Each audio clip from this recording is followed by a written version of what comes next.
لا حول ولا قوة إلا بالله العلي العظيم. أعوذ بالله من الشيطان اللعين الرجيم. بسم الله الرحمن الرحيم. الحمد لله رب العالمين. الصلاة والسلام على سيدنا ونبينا وحبيب قلوبنا وطبيب نفوسنا وشفيع ذنوبنا جد الحسن والحسين بالقاسم محمد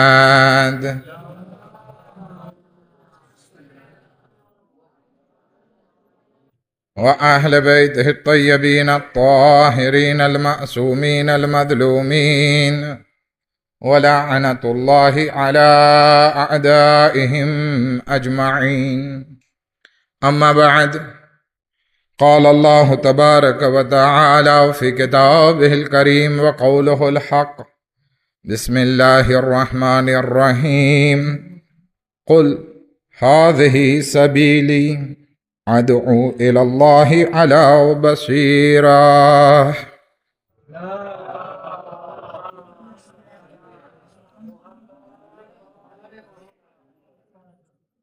શિયાને હૈદર કરાર દુનિયામાં જ્યાં પણ છે એ સર્વોની જાન માલ ઇજ્જત આબરૂની હિફાજત માટે ખુસૂસન જમહૂરિયા ઇસ્લામી ઈરાન કે અત્યારે મુશ્કેલાતના દૌરમાંથી પસાર થઈ રહ્યા છે, એમની સલામતી માટે તેમજ મરાજે કરામની લાંબી આયુષ્ય અને હિફ્ઝો અમાન માટે સાથે મળી 3 વખત અમ્મયુજીબુલ મુસ્તરની તિલાવત કરીએ.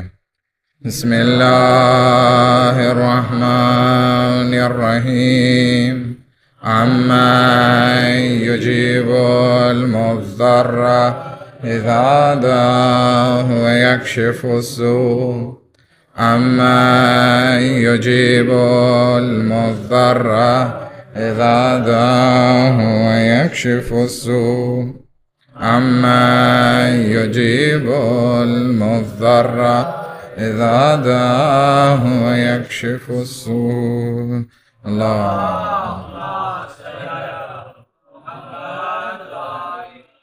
खुदावंद आलम कुरान मजीद में इरशाद फरमावे छे, रसूल कही दियो આ મારો રસ્તો છે, તૌહીદ તરફ બોલાવવાનો રસ્તો, કે જેમાં હું તમને અલ્લાહ તરફ બોલાવી રહ્યો છું. આમનમ નહીં, બલકે બસીરત સાથે, સમજણની સાથે.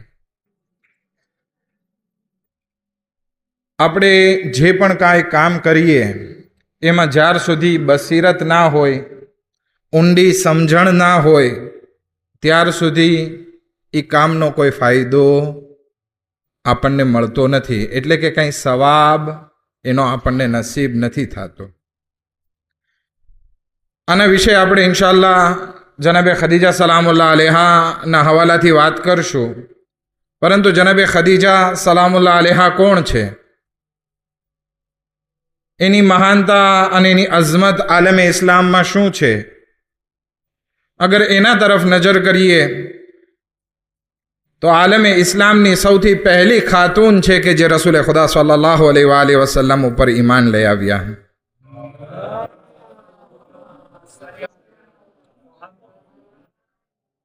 આલમે ઇસ્લામની સૌથી પહેલી ખાતૂન છે કે જેણે નમાઝ અદા કરી અને રસૂલ ખુદા સલ્લલ્લાહુ અલૈહિ વસલ્લમની પાછળ નમાઝ અદા કરી. આલમે ઇસ્લામની સૌથી પહેલી ખાતૂન છે કે જે ભર મુસીબતના જમાનામાં રસૂલ ખુદાને સાથ આપ્યો. આલમે ઇસ્લામની સૌથી પહેલી ખાતૂન છે કે જે રસૂલ ખુદાની હિફાજત કરતા રહ્યા. આલમે ઇસ્લામની સૌથી પહેલી ખાતૂન છે કે જેણે રસૂલ ખુદા ઉપર ઈસાર કર્યો. આલમે ઇસ્લામની સૌથી પહેલી ખાતૂન છે કે જેણે આલમે ઇસ્લામ માટે, મુસલમાનો માટે, અલ્લાહ માટે પોતાનું બધું કુરબાન કર્યું. આપણે જનાબે ખદીજા સલામુલ્લાહ અલૈહા વિશે આપણને વાત કરવાનો બહુ ઓછો મોકો નસીબ થાય છે, કારણ કે વર્ષમાં આપણે ફક્ત એમની વફાત મનાવીએ છીએ. એમની વિલાદત ક્યારે છે આપણને ખબર નથી, એટલે એની તારીખ પણ આપણે નથી મનાવી શકતા. માહે રમઝાનની 10મી રાત એમની વફાત આપણે મનાવીએ છીએ અને એના વિશે આપણે વાત કરીએ છીએ. જોકે અલ્હમ્દુલિલ્લાહ હાલમાં ઘણું બધું કામ થઈ રહ્યું છે જનાબે ખદીજા સલામુલ્લાહ અલૈહાના વિષય ઉપર, જેમાં હું તમને 2-3 એક્ઝામ્પલ આપું. નબીલ હસની કરીને એક રાઇટર છે કે જેણે 4 વોલ્યુમમાં એક કિતાબ લખી, ખદીજા બિન્તે ખુવૈલદ ઉમ્મતુન જમિઅત ફી ઇમરાહ, કે ખદીજા બિન્તે ખુવૈલદ જે છે એમાં આખી ઉમ્મત જાણે સમાઈ ગઈ છે. 4 વોલ્યુમમાં એમણે કિતાબ લખી અને આ કિતાબ ઇમામે હુસૈન અલૈહિસ્સલાતુ વસ્સલામના હરમ દ્વારા ચાપ કરવામાં આવી છે. એક સલાવત પડે મોહમ્મદ વ આલી મોહમ્મદ પર.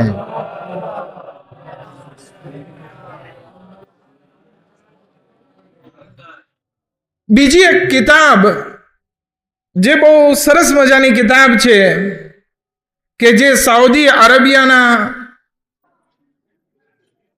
આગળ રહી ચૂકેલા એક મિનિસ્ટર છે, મંત્રી છે, જેનું નામ ઝકી યમાની છે. એ એક કિતાબ લખી, દારે ખદીજા, એટલે કે જનાબે ખદીજાનું ઘર. જનાબી ખદીજા સલામુલ્લાહ અલૈહાનું ઘર જે મક્કામાં હતું, કે જ્યાં રસૂલ ખુદા સલ્લલ્લાહુ અલૈહિ વસલ્લમ 28 વર્ષ જીવન વિતાવ્યા. 25 વર્ષ જનાબે ખદીજા સાથે, અને જનાબે ખદીજાની વફાત પછી પણ 3 વર્ષ રસૂલ ખુદાએ ઘરમાં જિંદગી વિતાવ્યા. જ્યારે સાઉદી હુકુમત આવે છે અને મદીનાના રોઝાઓ અને મક્કાના જે જૂની યાદગાર બધી હતી એને નિસ્માર કરી નાખે છે, ત્યારે આ ઝકી યમાની, કારણ કે પોતે મિનિસ્ટર હતા એ વખતે, તો બહુ સારું એવું કામ કરે છે કે જનાબે ખદીજાના ઘરનો નકશો કયો છે, એના ફોટા કેવા છે, કેવું ઘર હતું, એ બધા ફોટા સાઉદી ગવર્મેન્ટ આવી ત્યાર સુધી મોજૂદ હતું. તો એ ઘરના ફોટા પાડી લીધા, નકશો કાઢી નાખ્યો અને એક કિતાબ લખી, દારે ખદીજા, કે જે આપણા માટે એક બહુ સરસ મજાનો ભાતું તૈયાર થઈ ગયું જનાબે ખદીજા સલામુલ્લાહ અલૈહાને ઓળખવા માટેનું. ત્રીજી એક કિતાબ શિનાખ્ત નામે હઝરત ખદીજા, એટલે કે જનાબે ખદીજા સલામુલ્લાહ અલૈહાનો પરિચય, કે જે હાલમાં જામિયાતુલ મુસ્તફા તરફથી 7 વોલ્યુમમાં 7 ભાગમાં આ કિતાબ લખવામાં આવી છે. જેના પહેલા 2 ભાગમાં જનાબે ખદીજા સલામુલ્લાહ અલૈહાની બાયોગ્રાફી વિશે ચર્ચા કરવામાં આવી છે. પછીના બીજા 2 ભાગમાં અહેલે સુન્નતની કિતાબોમાં જે જનાબે ખદીજા સલામુલ્લાહ અલૈહા વિશે વર્ણન કરવામાં આવ્યું છે એનો ઉલ્લેખ કરવામાં આવ્યો છે. અને બાકીના છેલ્લા 3 ભાગમાં જ્યારે તાલિબે ઇલ્મ પોતાનું એક હદ સુધીનું ભણતર પૂરું કરી નાખે અને રિસર્ચ લખે, લેખ હોય, રિસર્ચ હોય, એ બધું આ છેલ્લા 3 ભાગમાં જમા કરવામાં આવ્યું છે. એટલે ટોટલ 7 વોલ્યુમમાં કિતાબ લખવામાં આવી છે. અને હજી સુધી જનાબે ખદીજા સલામુલ્લાહ અલૈહાની વિષય ઉપર હજી કામ ચાલુ છે. એટલે કે વિચાર કરીએ કે કેટલી બાઅઝમત શખ્સિયત છે કે જેને સમજવા માટે આપણે બહુ વધારે કામ કરી રહ્યા છીએ અને હજી પણ વધારે કામ કરવાની જરૂર છે. એક સલાવત પડે મોહમ્મદ વ આલી મોહમ્મદ પર.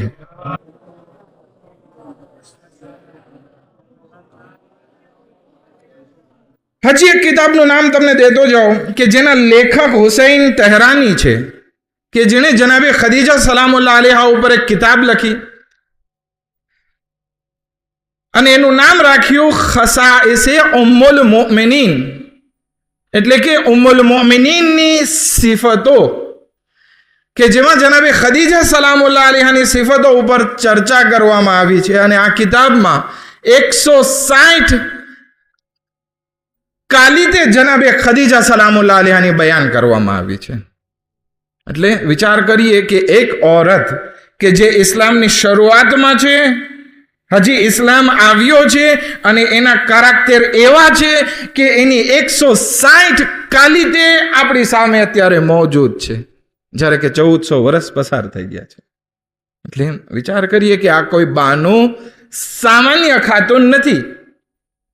એ બધી સિફતોમાંથી એક સિફત ઉપર આપણે ચર્ચા કરીએ ને તો એ છે એમની બસીરત, એમની સમજણ શક્તિ, એમની અકલમંદી.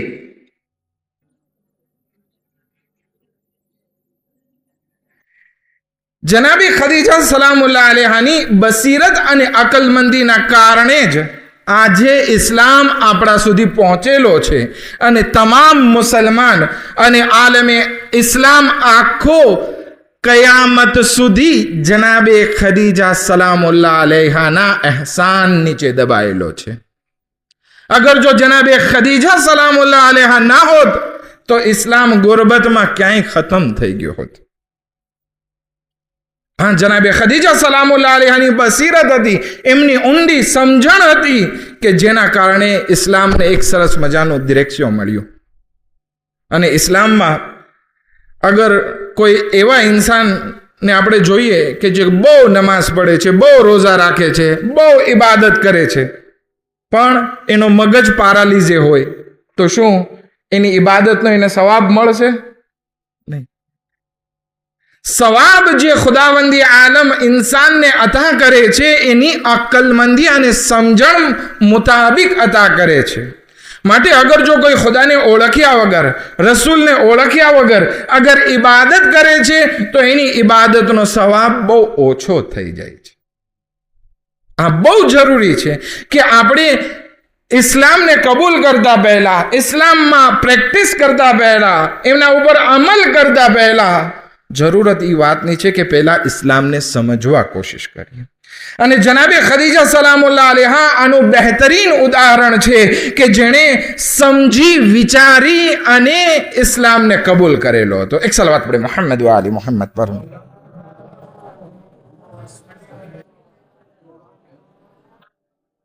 આજે દુનિયામાં ઘણા બધા ધર્મ આવે છે કે જેમાં સવાલ કરવાની મનાઈ કરી દેવામાં આવે છે કે તમે સવાલ ના પૂછો. ધર્મ અકલમંદીનું નામ નથી, ત્યાં તમારી અક્કલ પહોંચી નથી શકતી. તમે ફક્ત અમલ કરો, તમે કંઈ સવાલ ના કરો. ગમે એ ધર્મમાં જઈને જાઓ, વધારે ફિલોસોફી જાણવાની તમને રજા નથી આપતા. શું કામ? કારણ કે ખબર છે કે એ લોકોના ધર્મમાં યા તો ભેળસેળ થયેલી છે યા તો ઉપજાવી કાઢેલું છે. ફક્ત શિયા મઝહબે અહલે બેત અલૈહિસ્સલામ દુનિયામાં એક એવો યુનિક ધર્મ છે કે જે ઇન્વાઇટ કરે છે કે આવો, પહેલા સમજો અને પછી તમે અમલ કરો. આપણે આયતલ કુરસી અવારનવાર પઢીએ છીએ ને, જેમાં શું કહે છે? લા ઇકરાહ ફિદ્દીન, કે તમને કાંઈ જબરદસ્તી નથી. તમારા મા બાપ ભલે મુસલમાન હોય, શિયા હોય, આલિમ હોય, પણ તમને જબરદસ્તી નથી કે તમે શિયા બનો જ, મુસલમાન બનો જ નહીં. દીનને સમજો. કદ તબય્યન રુશ્દ મિનલ ગય.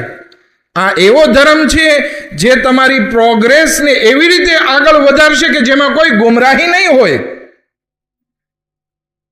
હવે ઇસ્લામ એટલો પ્યોર ધર્મ છે, એટલો સમજમાં આવ્યો ધર્મ છે, એવો લોજિક વાળો ધર્મ છે કે એમાં તમને કઈ બળજબરી કરવાની જરૂર નહીં હોય.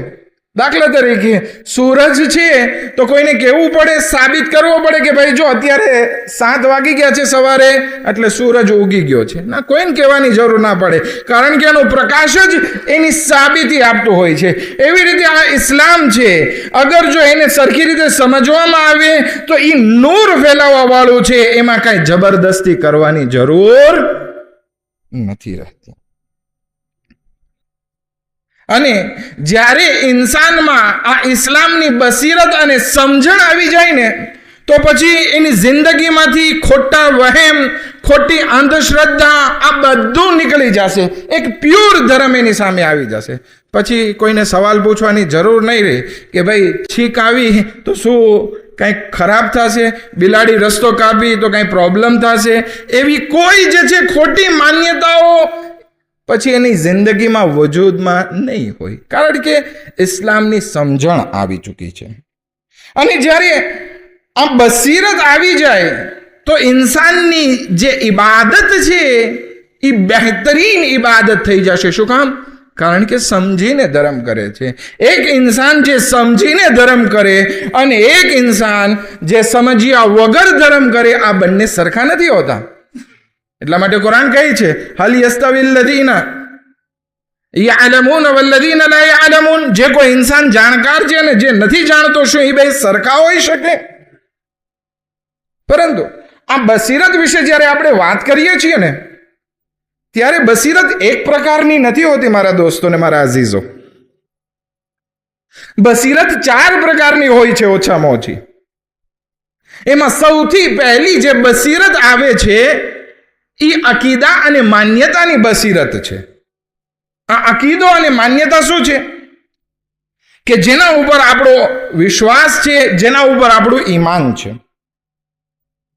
અને આ બહુ જરૂરી છે, એક પાયાની વસ્તુ છે. જ્યાર સુધી આપણે આપણા અકીદાને સમજીને કબૂલ નથી કર્યો, ત્યાર સુધી આપણો ઇસ્લામને માનવું, એની ઉપર પ્રેક્ટિસ કરવી, એનો બહુ કંઈ ઝાઝો સવાબ આપણને નહીં મળે. માટે જરૂરી છે કે બસીરતની સાથે આપણા અકીદાને મજબૂત કરીએ. રસૂલે ખુદા સલ્લલ્લાહુ અલૈહિ વસલ્લમ પાસે એક માણસ આવે છે અને કહે છે, યા રસૂલલ્લાહ, હું ચાહું છું કે ઇસ્લામ કબૂલ કરું, પણ મને હજી ખબર નથી કરું કે ના કરું, માટે હું ચિઠ્ઠી નાખું. ચિઠ્ઠી નાખું એટલે શું? ઇસ્તખારો જો, ફાઇલ જો. હા આવશે તો હું ઇસ્લામ કબૂલ કરીશ, અગર જો ના આવશે તો હું ઇસ્લામ કબૂલ નહીં કરું. રસૂલે ખુદા કહે છે કે મને તારો ઇસ્લામ નથી જોતો. આ ચિઠ્ઠી નાખીને ઇસ્લામ કબૂલ નથી કરવો. ઇસ્લામ જે છે એ સમજણનું નામ છે. તું સમજી વિચારીને કબૂલ કર તો ઓકે, બાકી તું ચિઠ્ઠી નાખને પછી કબૂલ કર તો એવા ઇસ્લામની જરૂર નથી. જ્યારે ફતેહ મક્કા થયો ત્યારે એક માણસ આવે છે રસૂલ ખુદા સલ્લલ્લાહુ અલૈહિ વસલ્લમ પાસે. એનું નામ સફવાન છે. સફવાન કહે છે, યા રસૂલલ્લાહ, વાત બરાબર છે કે તમે ફતેહ મક્કા કરી લીધું છે, અમારે બધાને ઇસ્લામ કબૂલ કરવો પડશે, પણ અગર જો થઈ શકે તો મને 2 મહિનાનો ટાઈમ આપો કે હું જરાક રિસર્ચ કરું ઇસ્લામ ઉપર અને પછી ઇસ્લામ કબૂલ કરું, જો યોગ્ય હોય તો. રસૂલે ખુદા કે તને 2 મહિના નહીં, કેટલા આપ્યા? 4 મહિના આપ્યા. તું જા, પેલા રિસર્ચ કર અને પછી આવો ને ઇસ્લામ કબૂલ કર, મને કાંઈ ઉતાવળ નથી. અને એને જવા દે છે કે રિસર્ચ કર. વિચાર કરીએ, ઇસ્લામમાં રિસર્ચનો, ઇસ્લામમાં સવાલ કરવાનો, ઇસ્લામમાં બસીરતનો, ઇસ્લામમાં સમજવાનું એટલું મહત્વ છે કે અગર એક આલિમ આ સમજણની સાથે સૂઈ જાય તો એવો આબિદ કે જે સમજ્યા વગર ઇબાદત કરે છે, તો એની ઇબાદત કરતા આ આલિમ કે જે સમજીને ઇસ્લામ કબૂલ કરે છે એનું સૂવું બહેતર થઈ જાય છે. એક સલાવત પડે મુહમ્મદ વ આલે મુહમ્મદ પર.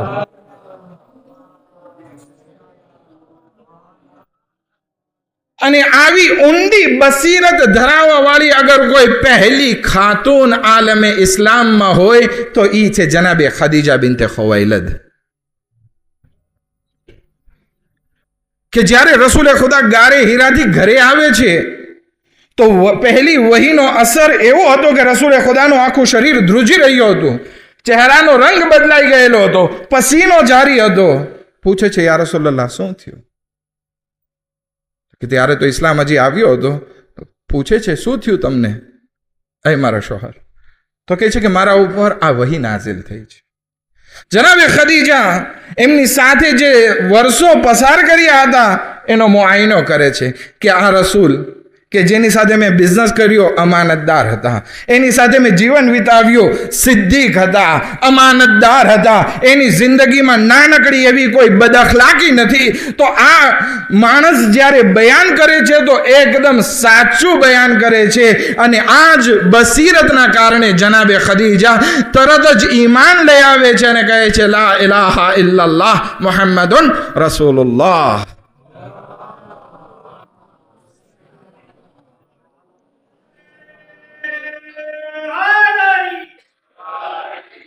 બસીરત થઈ કે જે અકીદાની બસીરત છે કે જે આપણા બધા માટે એને સમજવી બહુ જરૂરી છે.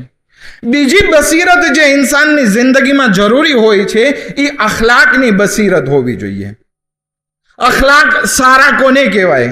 શું જાહિલિયતના જમાનામાં આપણે જોઈએ તો એ લોકો કઈ વસ્તુને સારા અખલાક માનતા કે કોઈ આપણો દોસ્તાર હોય, એકદમ સારો એવો દોસ્તાર હોય તો એના ઘરમાં જે છે એ બારીમાંથી કૂદીને દાખલ થઈ જતા, ખબર ના પડે એવી રીતે દાખલ થઈ જતા કે હા તમારો દોસ્તાર છે તો હું તો ગમે ત્યારે ઘરમાં દાખલ થઈ જાઉં. ના, ઇસ્લામ આવી અને સારા અખલાક બતાવે છે કે તમે કોઈના ઘરમાં દાખલ ના થાઓ સિવાય કે તમને એ લોકો રજા આપે.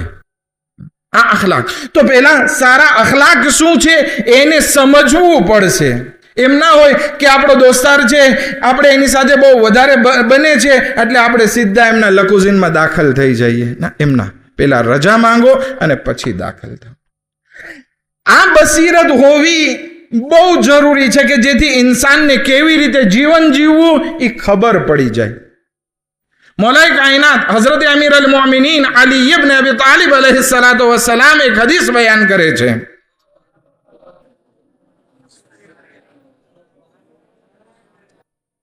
અબસરુન નાસ મન અબસરા ઉયુબા, કે સૌથી સમજદાર ઇન્સાન ઈ છે કે જે પોતાના ઐબ અને પોતાની ખામીને ઓળખતો હોય, સમજતો હોય. હવે એક ઇન્સાનને જ્યારે પોતાની ખામી જ ખબર ના હોય અને ફક્ત બીજા તરફ જ આંગળી ચીંધતો હોય, ઈ ઇન્સાન પોતાને કેવી રીતે સુધારી શકશે? માટે અગર જો આપણે આપણા અખલાકને સુધારવા છે તો આપણે આપણી બસીરતને ઊંચી લઈ આવવી પડશે. એવી ઊંચી લઈ આવવી પડશે કે આપણી જિંદગીમાં કોઈ ખામી અને ભૂલ દેખાતી હોય તો એને આપણે સુધારી શકીએ. ભલે પછી ઈ ઇન્સાન પોતાની ખામીને સુધારવા માટે પોતાના દોસ્તોનો સહારો લે, દોસ્તોની નસીહતો ઉપર અમલ કરે, આલિમની નસીહત ઉપર અમલ કરે, યા પછી દુશ્મનની નસીહત ઉપર અમલ કરે. ના, સમજદાર ઇન્સાન એ છે કે પોતાની ખામીને ઓળખે અને સુધારો લઈ આવે. આ અખલાકી સુધારણા છે. જનાબે યહયા નબી ખુદા પાસે શૈતાન આવે છે અને એની જ્યારે વાત થાય છે કે તું બધાને બહેકાવવા માટે શું કરે છે તો કે ઘણા હથિયારો વાપરું છું, ઘણું બધું કરું છું. તો નબી યહયા પૂછે છે શું તું મને બહેકાવવા માટે તને કાંઈ રસ્તો મળે છે? તો કે ના, તમે તો નબી ખુદા છો, હું તમને બહેકાવી તો નથી શકતો, પણ હા તમારી એક વાત મને બહુ ગમે છે. ભલે તમને હું સાવ બહેકાવી નહીં શકું પણ જરાક તમારી ઇબાદતમાં ખામી આવે ને, કમી આવે ને, એ મને વધારે પસંદ છે. તો કે એ શું છે? તો કે તમે જ્યારે રાતે પેટ ભરીને સૂઈ જાઓ છો ને ખાઈને, પછી જ્યારે નમાઝમાં આળસ પડે ને, નમાઝ તો પડો છો પણ જરાક આળસ આવે ને, ઓલું પહેલા જેવું ખુલૂસ ના હોય તો એ મને વધારે પસંદ આવે છે. નબી ખુદા કહે છે કે હવે રાતથી જમવાનું બંધ અથવા ઓછું એકદમ. હવે આપણે વિચાર કરવાનો છે. આપણે ઘણી બધી વાતો કરીએ છીએ, આજે મેસેજ પહોંચાડી દો કે ઇફતાર જે છે અલ્હમ્દુલિલ્લાહ ઇફતાર કરાવવાવાળા કરાવે છે, ખુદાવંદી આલમ એને અજરે અઝીમ આપે, બહુ વધારે સવાબ છે. પણ આ ઇફતારની ફિલોસોફી શું છે આપણી તના જમાતમાં? આ તના જમાતમાં ઇફતારની ફિલોસોફી એ છે કે માણસોને ઘરેથી આવવામાં વાર ના લાગે, નમાઝે જમાતનો એમને સવાબ મળી જાય, ઇફતાર કરી લે, પછી એને ઘરે જવું ના પડે જમવા માટે, અને પછી અહીંયા કુરાનખાની હોય, દર્સ હોય, મદ્રેસો હોય, એમાં કામે લાગી જાય. પણ આપણે આપણી અખલાકી બસીરતને સમજી જ નથી. આપણે આ પ્રત્યે આંધળા થઈ ગયા છીએ. જો કે જાણી જોઈને આંધળા થયા છીએ. બધાને ખબર છે કે શું કરવાનું હોય. આપણે આપણા માણસોને જ્યારે ખાવાનું પણ આપીએ ને તો વળતામાં આપણે એની પાસે આશા રાખીએ કે ભાઈ તું સારું કામ કર, અને આપણે અલ્લાહની બારગાહમાં ઇફતાર કરીને પછી આમથી આમ ફરતા જોઈએ છીએ. કોઈ કફે પીવામાં હોય, કોઈ પાર્કિંગમાં બીડી પીવામાં, સિગરેટ પીવામાં હોય, કોઈ ફ્રૂટ ખાવામાં હોય, કોઈ બાજુમાં જાતું હોય, કોઈ અહીંયા ને ત્યાં, બસ આટા અલ્લાહને આશીર્વાદ. આપણે જોઈએ કુરાનખાનીમાં 10 થી 15, એ શરૂઆતના ટાઈમે તો ના જ આવે, પછી આવે. દર્શમાં જોઈએ 15-20 જણા મેક્સિમમ, એ શરૂઆતમાં નહીં પછી આવે. અને અમુક લોકો તો કહેતા હોય કે આ મદ્રેસો છે એટલે અમે છોકરાને મૂકવા આવીએ, નહીંતર ઘરે જઈને આરામથી સિગરેટ પીએ ને તેલે જોઈએ. આવી હાલત છે. તો આ બસીરત જ્યારે આપણી અખલાકી સારી ના હોય, આપણો સમાજ કોઈ દિવસ તરક્કી નહીં કરી શકે. એક સલાવત પઢે મોહમ્મદ વ આલે મોહમ્મદ પર.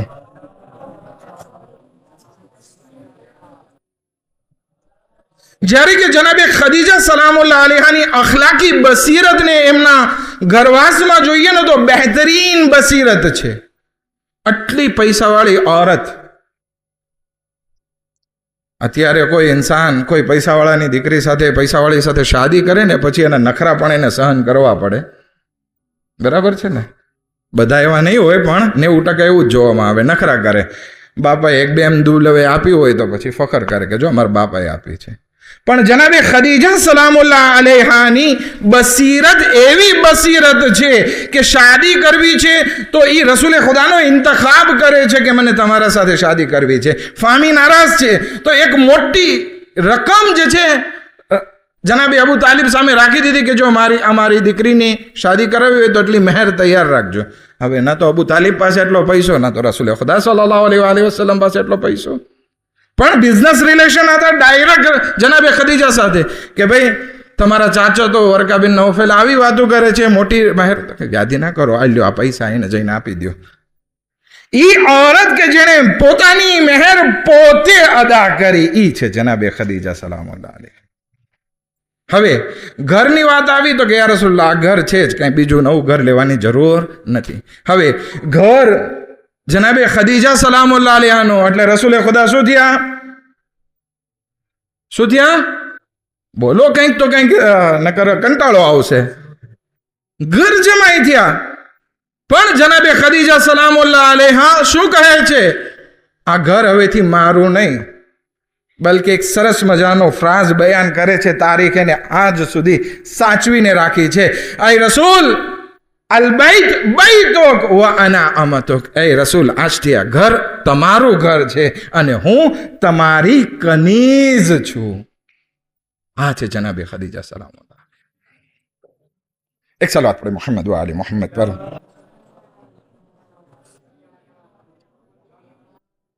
જનાબે ખદીજા સલામુલ્લાહ અલૈહા એવા જમાનામાં જીવન વિતાવી રહ્યા હતા જ્યારે હજી ઇસ્લામ નહોતો આવ્યો અને બુરાઈઓ ચારે તરફ ફેલાયેલી હતી. તેમ છતાં પોતાના અખલાકને એવા સુધારીને રાખ્યા હતા કે અરબના જાહિલ લોકો જનાબે ખદીજા સલામુલ્લાહ અલૈહાને નામથી નહોતા બોલાવતા, બલકે તાહિરા કહીને બોલાવતા હતા, પાકીઝા કહીને બોલાવતા હતા. આ કોઈ નાની એવી વસ્તુ નથી. આ જ્યારે ઊંડી સમજણ હોય ને જિંદગીમાં ત્યારે આ મકામ સુધી પહોંચી શકે. ત્રીજી બસીરતની ઇન્સાનને જરૂરત છે, એ છે સામાજિક અને સોશિયલ બસીરત.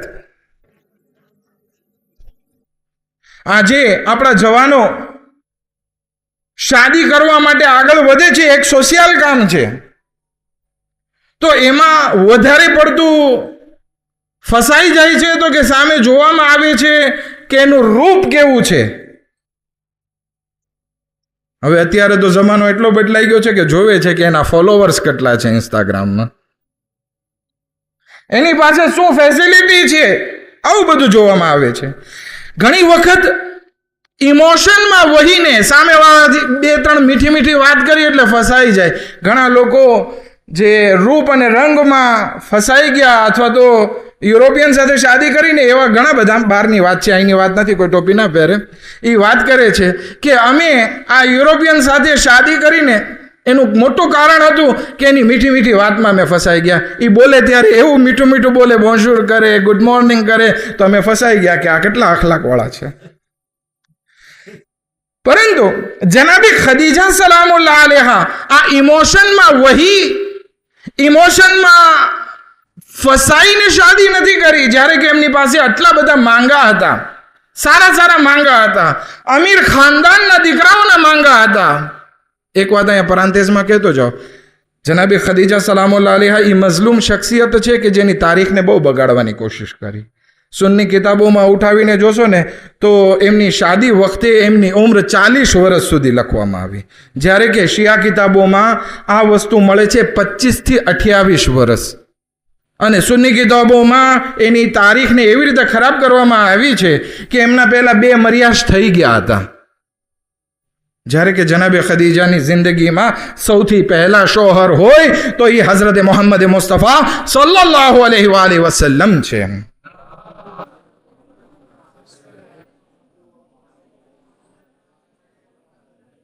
જનાબે ખદીજા બિઝનેસ રિલેશનમાં જ બધું જોઈ લીધું કે આ કોણ શખ્સિયત છે મોહમ્મદ બિન અબ્દુલ્લાહ સલ્લલ્લાહુ અલૈહિ વસલ્લમ, તો એમની સાથે ભલે ગરીબ છે યતીમ છે એમની સાથે શાદી કરવું પસંદ કર્યું.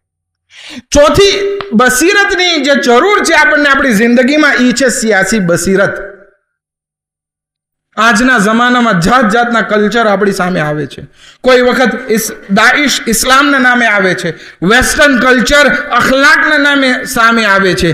તો હવે આ બધી પોલિટિક કે જેમાં મેલાંજ થયેલું આપણી સામે આવે છે, તો એમાં આપણી સિયાસી બસીરત હોવી જોઈએ કે આપણે શું કરવાનું છે, આપણે કયું પગલું લેવાનું છે. જનાબે ખદીજા સલામુલ્લાહ અલૈહા એ શખ્સિયતનું નામ છે કે જેણે આ અરબની પોલિટિકમાં જાત જાતની એક તરફથી ક્રિશ્ચિયન આવે, એક તરફથી અરબના કબીલાબાજી આવે, એમાં જે છે રસ્તો અપનાવ્યો છે તો એ છે દીને ઇસ્લામનો રસ્તો. ના ફક્ત દીને ઇસ્લામનો રસ્તો અપનાવ્યો, બલકે ઇસ્લામને જે પણ જરૂર હતી જનાબે ખદીજાએ પોતાના ખજાના ખુલ્લા રાખી દીધા. યા રસૂલલ્લાહ, આ બધો માલ આજથી તમારો છે, તમારે જેમ ખર્ચ કરવો હોય કરજો. રસૂલે ખુદાએ આ માલને કેવી રીતે ઉપયોગમાં લીધો? હવે નવા નવા મુસલમાન આવે, કોઈનો કરજો બાકી હોય એટલે ઓલા અરબાઓ એને દબાવે કે તારો કરજો ભર અથવા તો તું ઇસ્લામમાંથી નીકળી જા. જનાબે ખદીજા સલામુલ્લાહ અલૈહા એનો પૈસો આપે છે કે આ પૈસાથી તું કરજો ભર નાખ અને તારા દીને ઇસ્લામને સાચવી લે.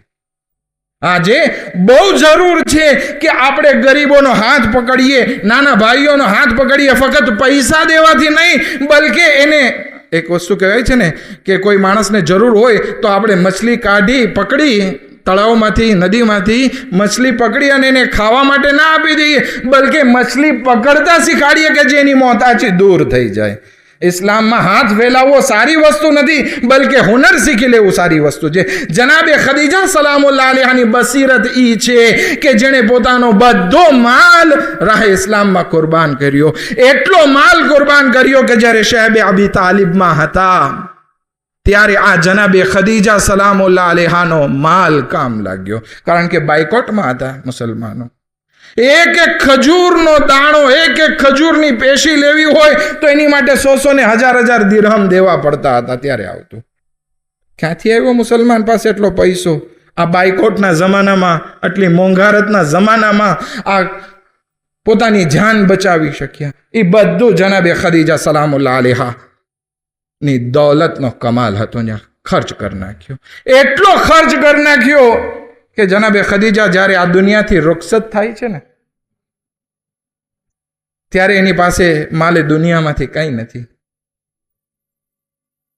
હત્તા કે વસિયત કરે છે, અહીં મારી દીકરી ફાતિમા, તું તારા બાબાને કહેજે કે મારી પાસે હવે કપડાં નથી, તો એની જે પહેલી વહી જે આવેલી છે એ લિબાસ મને કફન તરીકે પહેરાવે. એ જનાબે ખદીજાનો માલ ખુદાવંદી આલમે એવી રીતે કબૂલ કર્યો કે રસૂલે ખુદાને કહે છે, એ ખદીજા, એ રસૂલ અલ્લાહ, અલમ યજીદ કા યતીમન ફઆવા, અલમ યજીદ કા આયલન પાગના. એ રસૂલ, જ્યારે અમે તને યતીમ પામ્યો તો અમે અબુ તાલિબ થકી તારી પરવરિશ કરી, જ્યારે તને ગરીબ જોયો તો માલે ખદીજા થકી તારી મોહતાજીને દૂર કરી. જનાબે ખદીજાના માલને પોતાનો માલ કહે છે, પણ હવે એ ખદીજા અત્યારે દુનિયાથી રૂખસત થાય છે, કફન માટે મોહતાજ છે.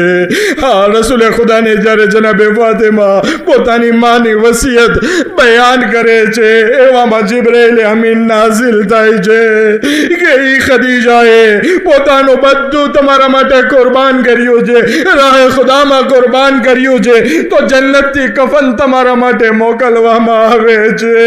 રસૂલે ખુદા સલ્લલ્લાહુ અલૈહિ વસલ્લમ જનાબે ખદીજાને પોતાના હાથે ગુસ્લો કફન આપે છે, એના ઉપર નમાઝે જનાઝા પડાવે છે. મક્કામાં હતા કાફીરો મુશરિકો મુસલમાનોને પરેશાન કરતા હતા, પણ જનાબે ખદીજાને પરેશાન ના કર્યા. એમનો જનાઝો શાનો શોકતથી ઉઠ્યો. જ્યારે કબ્રમાં જનાબે ખદીજાને રાખવામાં આવ્યા, રસૂલે ખુદાઈ પોતાની રીદા કે જેમાં પહેલી વહી નાઝિલ થઈ હતી જનાબે ખદીજાના કફન ઉપર રાખી દે છે. જનાબે ખદીજા સલામુલ્લાહ અલૈહાની કબ્રને બંધ કરવામાં આવે છે. રસૂલે ખુદા એટલું કિરિયા કરે છે, એટલું કિરિયા કરે છે કે ઈ વરસને ગમનું વરસ નામ આપી દઈશ. હું કહીશ અસ્સલામુ અલૈકી યા ખદીજા, અસ્સલામુ અલૈકી યા ઝૌજત રસૂલિલ્લાહ. સલામ થાય તમારા ઉપર એ રસૂલની પત્ની, સલામ થાય તમારા ઉપર એ ઉમ્મુલ મોમિનીન. મુશરિકોના ગામમાં હતા, મુશરિકો વચ્ચેથી તમારો જનાઝો પસાર થયો, તમને કોઈએ કોડા નથી માર્યા, તમારા ઘર ઉપર કોઈ આગ અને લાકડી લઈને નથી આવ્યો, પરંતુ આવો તમારી દીકરીને જુઓ. કોઈ મુશરિક ગામમાં નથી, મુસલમાનો વચ્ચે ઘેરાયેલા છે. અને સહાબાએ રસૂલ જનાબે સૈયદાના ઘર ઉપર આવે છે, આગ અને લાકડીઓ લઈને તમારી દીકરીનું ઘર સળગાવે છે. સળગતો દરવાજો એવી રીતે પછાડે છે કે જનાબે ફાતિમા ઝહરા દરો દીવાર વચ્ચે પીસાઈ જાય છે. અલી જ્યારે ગુસ્લો કફન આપે છે, ચીખ મારીને પુકારે છે, યા રસૂલ અલ્લાહ, મને માફ કરજો, તમારી દીકરીનું વાસાની હડ્ડી તૂટી ગઈ તેમ છતાં મને ફરિયાદ નથી કરી. અલા લાનતુલ્લાહ અલલ કૌમિદ ઝાલિમીન.